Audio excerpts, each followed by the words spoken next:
Our next story comes from Kenton, Kentucky, from early December of 2013, and the writer would like to remain anonymous, so we'll just call her Shelley. Shelley used to work about 30 miles from where she lived, and one night on the way home from work, she got stuck in massive traffic, and it took forever, and after a while, she had to go to the bathroom.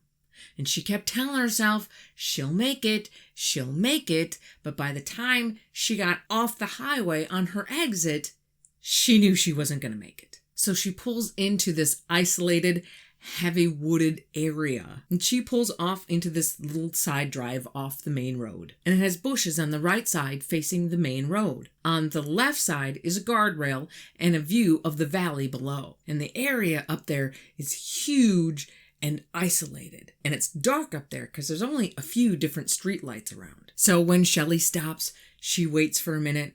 She gets out of the car, looks around, making sure that nobody else is around. And it's winter. So the bushes that separate where she is from the view from the road below doesn't have very many leaves. So you could basically just see right through them. Now she's up on this little rise about 20 to 30 feet above the main road. And to her left is a streetlight and more woods that go down a hill and lead to the main road. So finally, after checking it all out, seeing there's nobody around, she goes to the back of the car and she does what she needs to do. And as she stands up, all at once, every hair on her body stands up.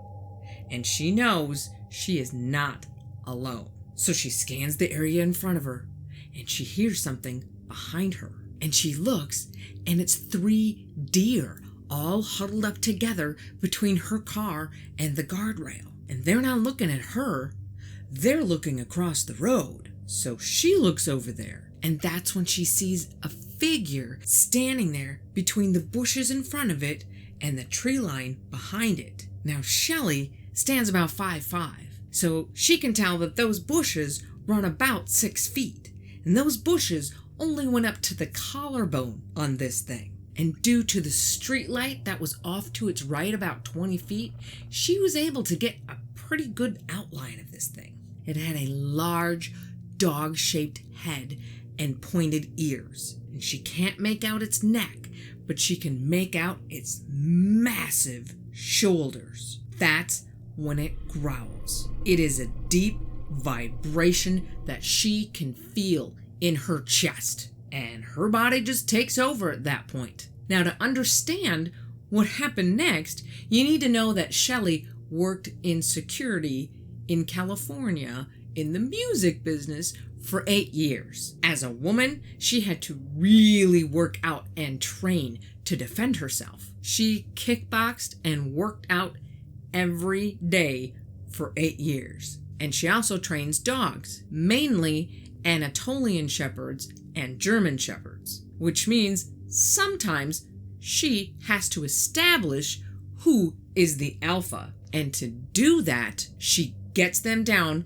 holds them in place, grabs them by the ear, and growls at them until they submit. So when this thing growled at her, it was pure instinct. She drops down into a crouching position and growls right back at it. It stops growling and starts sniffing the air. Then it takes a few steps forward. Shelley immediately, still crouched down and on all fours, starts moving forward, still growling. And the thing stops, and she stands up and keeps staring at it, never breaking eye contact with it. It slowly backs up into the tree line till she can't quite make it out as clearly anymore and starts moving to her right. And the deer are still behind her.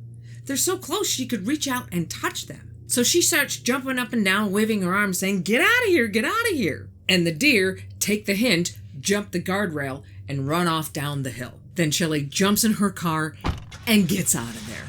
She knew this thing was trying to circle around her, and she was not going to wait around for that. Does she think she scared it? No. But she does think she confused it a little bit for a couple of minutes there, which was just enough time for her to get away.